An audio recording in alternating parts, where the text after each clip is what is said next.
From the Pacific Ocean to the public option, military meeting to simulated skies. Today's CNN Student News brings you headlines from land, sea, and air. I'm Carl Azus.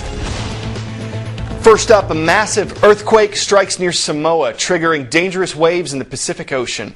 Government statements said at least 17 people were killed following the tremor, which registered a magnitude of 8.0. That was according to the U.S. Geological Survey. If you're not familiar with the Samoan region where this took place, it's about halfway between Hawaii and New Zealand.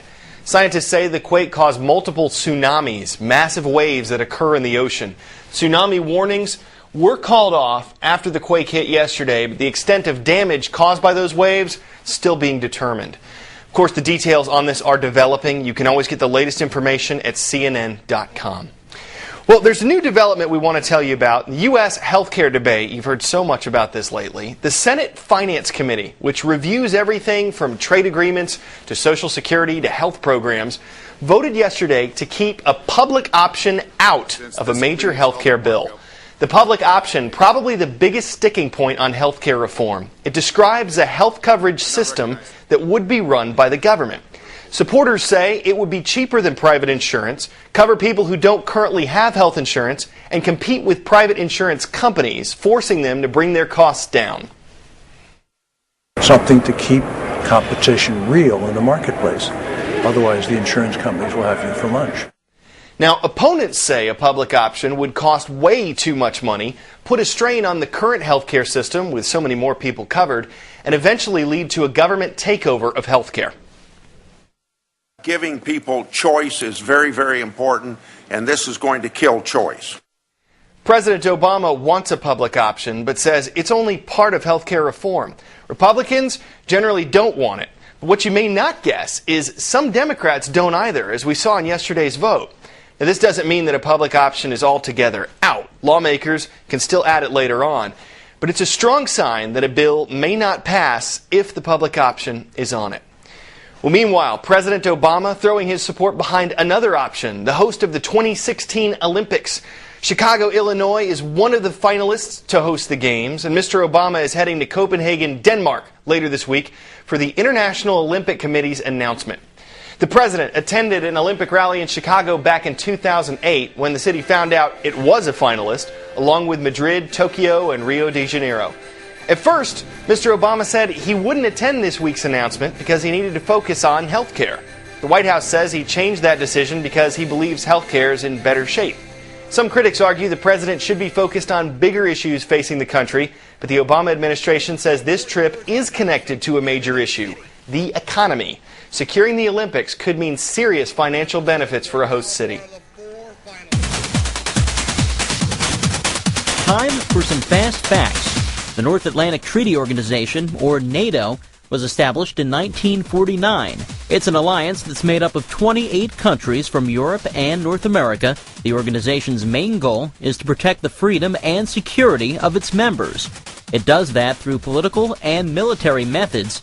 NATO forces have helped end conflicts in Kosovo and Bosnia, and its troops have worked to increase stability in Afghanistan, Iraq, and Darfur. Well, the head of NATO is weighing in on the military approach to the conflict in Afghanistan, where troops from all 28 of NATO's member countries are part of the NATO-led force serving in Afghanistan.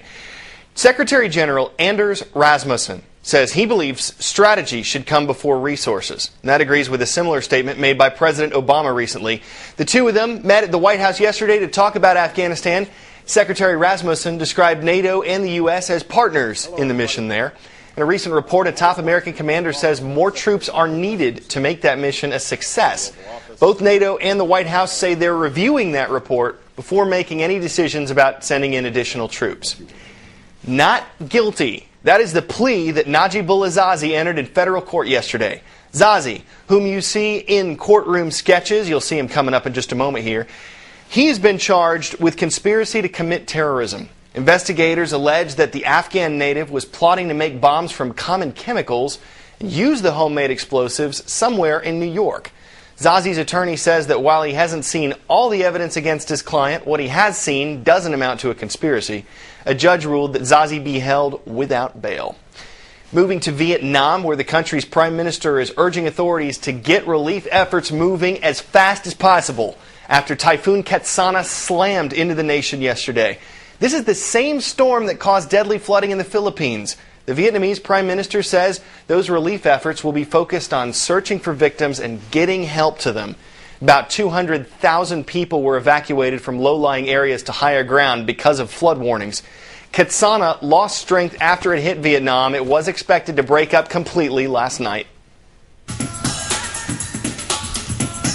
Today's shout-out goes out to Mrs. Westgard's 8th grade geography class at Dilworth Glendon Felton Junior High in Dilworth, Minnesota. Which government agency is responsible for safety in the skies? Is it the FAA, OMB, SEC, or FCC?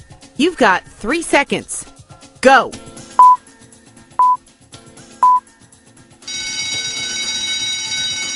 The Federal Aviation Administration, or FAA, was created in 1958 to regulate and enforce aviation safety.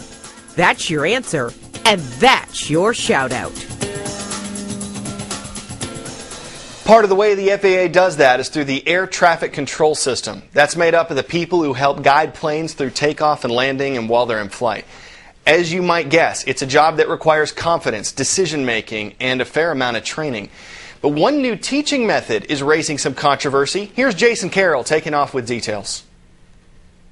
Following heavy 777 short final. Rated one of the most stressful jobs in America. Air traffic controller. They're the ones in the towers like this one at New York's JFK Airport, tracking each plane. JetBlue 118 continues straight ahead on Bravo, ground point 9. Not easy, considering the crowded skies. Each triangle on radar is a plane. So many flying on a typical afternoon, the entire country looks red.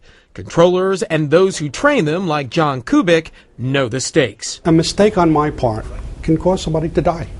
It's just that simple. Kubik, a former controller, now has a new high-tech tool to train his students, a high-tech simulator. Taxi left Bravo to Juliet. It's a digital reproduction of the view from an airport tower, and it looks remarkably accurate. David Jennings helped create it. How is this different from how you were trained in the very beginning?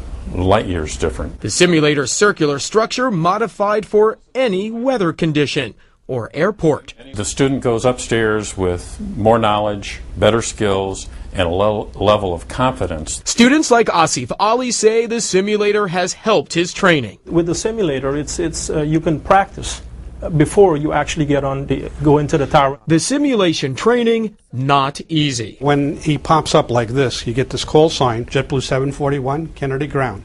Taxi 2, runway 31 left, but we want him to go that way via right Alpha, then Golf and Zulu.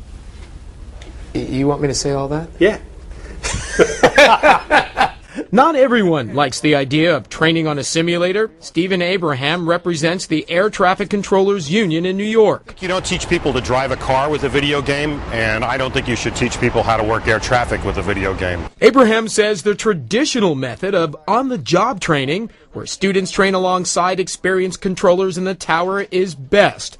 Randy Babbitt, the head of the FAA, says the simulator won't be instead of on-the-job training, it will be in addition to. We're giving them quality training as opposed to quantity. So we're giving them a higher quality of exposure and experience training to help them in their future decision making. So it's a very effective tool. If you missed our 20th anniversary celebration last week, you can still catch up at our website. We've got an awesome photo gallery looking at some of the biggest headlines from the past 2 decades. You'll find it in the Spotlight section at cnnstudentnews.com, the same place you can always find more information about the stories in our show. Oh, before we go, we want you to think of the best burger you have ever had. This beats it. Feast your eyes on the Crazy Burger. The concept here is simple. You take a bacon cheeseburger and then slap it on a bun made out of a honey glazed donut. Yeah, you might survive it, but your arteries are going to get a beating. The restaurant sold 2,000 in just one day, so don't assume no one would want that much deliciousness, unless you're a vegetarian. Well, that is all we can stomach for today. We will be back tomorrow with more CNN Student News.